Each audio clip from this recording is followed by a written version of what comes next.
கொழுகுலுன்னு இருக்கிற என் தொப்பையை குறைச்சி 6 பேக்ஸ் வைக்கணும் அப்படின்ற முயற்சியில் இது 2வது நாள்.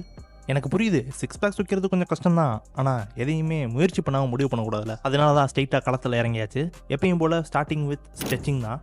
ஸ்ட்ரெச்சிங்கை கொஞ்சம் நேரம் முடிச்சுட்டு அதுக்கப்புறம் ஸ்ட்ரெயிட்டாக ஒர்க் அவுட் புஷ்அப்ஸ் போயாச்சு. புஷ்அப்ஸில் நார்மல் புஷ்அப்ஸ் 20x3 அப்படின்ற வேரியண்ட்டில் போட்டாச்சு.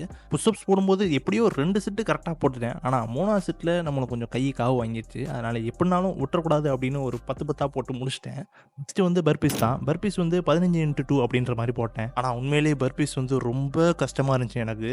ஆக்சுவலி பர்பீஸ் வந்து ரொம்ப நல்ல ஒர்க் அவுட். இது வந்து உங்களோட ஸ்டெமினாவை வந்து அப்படியே நல்லா பூஸ்ட் பண்ணும். ஆனால் அதை பண்ணுறதுக்கே ஒரு ஸ்டெமினா வேணும். அது நம்மகிட்ட இல்லை. கடைசியில் பார்த்தீங்களா எப்படி படுத்து கிடக்கிறேன்னு. அடுத்த ஒர்க் அவுட் தான் ரொம்ப முக்கியமான ஒர்க் அவுட்டு. இந்த ஒரு ஒர்க் அவுட் பண்ணுறனால உங்களோட பைசப்பு, ஷோல்டரு, ட்ரைசப்பு, செஸ்ட்டு இது எல்லாமே ஆக்டிவேட் ஆகும். அது மட்டும் இல்லாமல் உங்களோட கோரும் நல்ல ஸ்ட்ரென்தன் ஆகும். இந்த புஷ்அப்போட பேர் தான் ஹிந்து புஷ்அப். இது பண்ணுறதுனால நிறைய பெனிஃபிட்ஸ் இருக்குது. பட் இது கொஞ்சம் காம்ப்ளெக்ஸ் தான். பட் நீங்கள் பண்ண ஆரம்பிச்சிட்டிங்க அப்படின்னா இந்த ஒரு எக்ஸசைஸ் மூலியமாகவே எல்லா மசிலையும் நீங்கள் வந்து ஆக்டிவேட் பண்ணலாம். அடுத்த ஒர்க் அவுட் என்னென்னா ஒயிட் ஆர்ம் புஷ்அப்ஸ் தான்.